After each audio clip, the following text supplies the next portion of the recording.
2019년에 건국대 생물공학 연구팀이 연구를 했는데 승강기 열대에 있는 버튼 140개를 검사했더니 수많은 세균이 검출했습니다.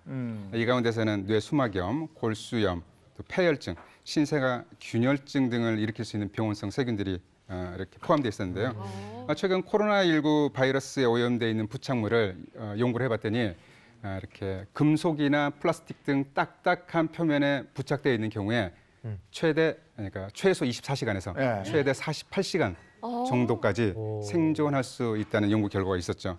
그러니까 이런 걸 봤을 때는 이제 건강한 사람들이 모여 있는 경우는 괜찮은데 알 수가 없잖아요. 만약에 감염자가 감염된 손으로 버튼을 눌렀을 때 건강한 사람이 그 버튼을 누르게 되면 손가락에는 바이러스가 옮겨질 수 있고 그 손이 다시 이렇게 눈이나 코, 입으로 이동이 된다면 감염이 될 수 있기 때문에 중요한 거는 뭐 저렇게 이제 이쑤시개를 이용해서 누르는 것도 중요한데 만약에 그런 게 없다면 반드시 만졌을 때 그 이후에는 손 씻기를 깨끗하게 해서 이렇게 바이러스를 또 차단하는 것도 중요합니다. 그래서 우리가 계속해서 손 씻기를 강조하는 거거든요.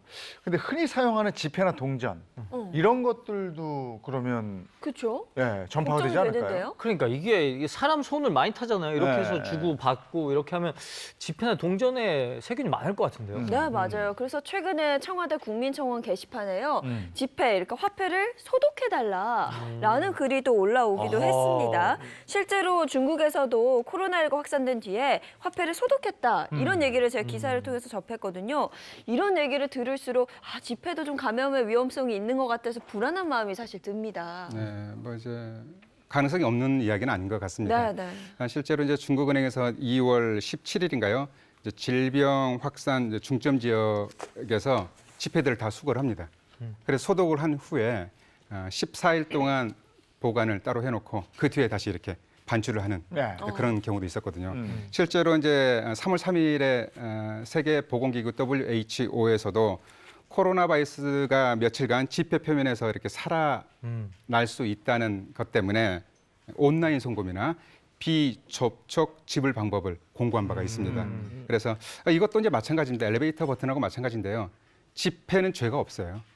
그렇죠. 지폐 바이러스가 묻어 있어도 또 그거를 어쩔 수 없이 이렇게 손으로 만졌을지라도 그걸 바로 이제 얼굴이나 입이나 코에 눈에 가져가지 말고 이때도 반드시 손 씻기를 생활을 하면 이것도 이제 예방을 할 수 있는데 이제 문제는 여러분들이 좀 약간 의아해할 것 같은데 지폐보다 더 문제가 있는 게 우리 지갑 속에 있습니다.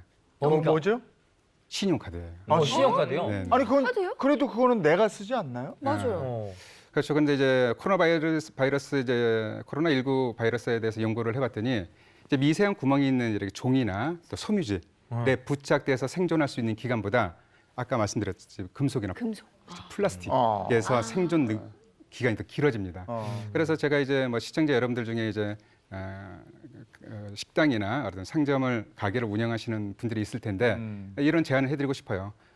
고객이 보는 앞에서 이렇게 신용카드를 건네주잖아요. 건네받기 전에 손 소독제로 소독을 하고 받고 그렇게 해서 하게 되면 아무래도 좀 이렇게 바이러스가 이제 있더라 할지라도 좀 이렇게 문제를 차단할 수 있는 방법이 아닐까 싶습니다. 이때도 만약에 걱정되면 손 씻기를 생활하는 게 필요하다고 볼 수 있겠습니다.